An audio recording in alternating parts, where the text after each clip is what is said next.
அன்பர்களே, திருவனந்தபுரம் மாநகராட்சியில் பாஜ சார்பில் மேயர் வேட்பாளராக வி ராஜேஷ் அவர்களும் துணை மேயர் வேட்பாளராக ஆஷாநாத் அவர்களும் தேர்வு செய்யப்பட்டுள்ளார்கள்.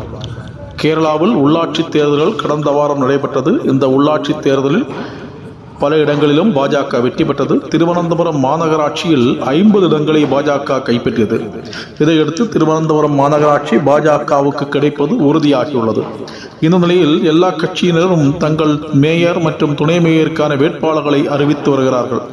அந்த வகையில் திருவனந்தபுரம் மாநகராட்சியின் பாஜக சார்பில் மேயர் வேட்பாளராக வி ராஜேஷ் என்பவரும் துணை மேயர் வேட்பாளராக ஆஷாநாத் என்பவரையும் கட்சி அறிவித்துள்ளது.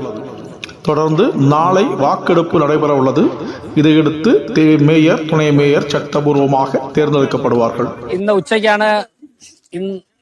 ഉച്ചയ്ക്കാണ് സംസ്ഥാന അധ്യക്ഷൻ ജില്ലാ പ്രസിഡന്റിനെയും സംസ്ഥാന ജനറൽ സെക്രട്ടറിയും കാണണം. ഇത്തരത്തിലുള്ള കാര്യം പാർട്ടി ദേശീയ നേതൃത്വം ഉൾപ്പെടെ ചർച്ച ചെയ്ത് തീരുമാനിച്ചിട്ടുണ്ടെന്ന് പറഞ്ഞത്.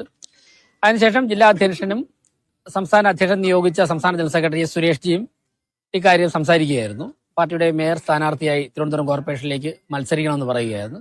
വളരെയധികം സന്തോഷമുണ്ട്. നേരത്തെ രാജേഷേട്ട സൂചിപ്പിച്ച പോലെ തന്നെ വളരെ അപ്രതീക്ഷിതമായിട്ടൊരു തീരുമാനമായിരുന്നു പാർട്ടി. ഇന്ന് ഉച്ചയ്ക്ക് കൗൺസിലർമാരുടെ യോഗത്തിലാണ് തീർച്ചയായിട്ടും വളരെ സൂചിപ്പിച്ച പോലെ തന്നെ വളരെ ഭാരിച്ച ഉത്തരവാദിത്തമാണ് പാർട്ടി നമുക്ക് തന്നിരിക്കുന്നത്. തീർച്ചയായിട്ടും ജനങ്ങളോടൊപ്പം ജനങ്ങളിൽ ഒരാളായി തന്നെ വികസന പ്രവർത്തനങ്ങൾ ഏറ്റെടുത്തുകൊണ്ട് തന്നെ മുന്നോട്ട് പോകും. ഈ മൂന്നാം തവണയാണ് ആസ് ജയിക്കുന്നത്. അപ്പം കൗൺസിലിലെ കാര്യങ്ങളൊക്കെ ഏറെക്കുറെ പഠിച്ചിട്ടുണ്ടെന്ന് തോന്നുന്നു. ഏകദേശം തീർച്ചയായിട്ടും എന്തായാലും പാർട്ടി വലിയ തീരുമാനം അറിഞ്ഞ ശേഷം ആദ്യം വന്ന് നിങ്ങളുടെ കല്യാണത്തിനാണ്. ശക്തരായ പ്രതിപക്ഷമുണ്ട് രണ്ട് വശത്തും. അപ്പൊ അതെങ്ങനെയാണ്?